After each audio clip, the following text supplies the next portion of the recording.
Hi friends, ఈరోజు మనం గోంగూర pickle ఎలానో చూద్దాం. ముందు పచ్చిమిర్చి వేసుకొని కొన్ని పల్లీలు వేసుకొని వేయించుకోవాలి. ఇప్పుడు కడిగిన గోంగూర కూడా వేసుకోవాలి, వేయించుకోవాలి. మంచిగా అది వేగిన తర్వాత ఇలా అవుతుంది చూడండి. ఇలా అయిన తర్వాత మంచి కలుపుకోవాలి. కొంచెం చింతపండు కూడా వేసుకోవాలి, అందులో లైట్గా సాల్ట్ కూడా వేసుకోవాలి. కొన్ని ఎల్లిపాయలు కాదు, ఇక్కడ ఆనియన్ వేసుకోవాలి. ఆనియన్ ఉంటుంది కదా, మనం కర్రీస్లో వేసుకుంటాం కదా, అది ఒక జస్ట్ హాఫ్ వేసుకోవాలి, చిన్నది బాగుంటుంది. చూడండి, ఒకసారి ఇలా ట్రై చేయండి ఫ్రెండ్స్, చాలా బాగుంటుంది. మంచిగా అవి దగ్గరికి వేగాలి. వేగిన తర్వాత నెక్స్ట్ మనం ఏం చేయాలి అంటే, ఇవి ఉంటాయి కదా, ఈ ముందు మనం వేయించుకున్న పచ్చిమిర్చి ఇవన్నీ కూడా మిక్సీలో వేసుకోవాలి. ఇందులో ఇప్పుడు వెల్లిపాయలు వేసుకోవాలి. వేసుకున్న తర్వాత ఈ గోంగూర ఉంటుంది కదా, ఈ గోంగూరను కూడా ఇలా వేసుకోవాలి. వేసుకొని మంచిగా మనం మంచిగా స్మూత్గా చేసుకోవాలి.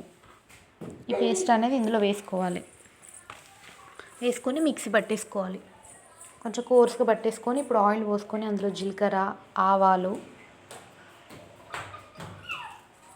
కొంచెం ఎండుమిర్చి, కరివేపాకు వేసుకోవాలి. మంచి గోలిన తర్వాత ఇప్పుడు అందులోకి కొంచెం పసుపు వేసుకోవాలి. అవి గోలినట్టు చూడండి, మన కలర్ అనేది కొంచెం చేంజ్ అవుతాయి, చిటపటలాడతాయి. ఇప్పుడు అందులోకి కొంచెం పసుపు కూడా మిక్స్ చేసుకోవాలి. మనకి ఎంత క్వాంటిటీ కావాలో అంత అది మంచిగా గోలిన తర్వాత వేసుకోవాలి.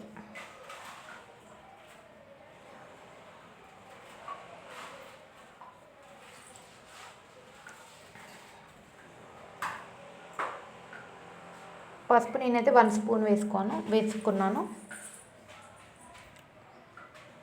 వేసుకున్న తర్వాత మిక్స్ చేసుకోవాలి. మిక్స్ చేసుకొని ఇప్పుడు ఆ గోంగూర ఇందులో వేసుకొని మంచిగా మిక్స్ చేసుకోవడం. అంతే, very simple and tasty gongura pickle is ready. So ఇది మనం వేడివేడి అన్నంలో కానీ ఎందులోనైనా తినచ్చు. చాలా టేస్టీగా ఉంటుంది. Like, share, subscribe.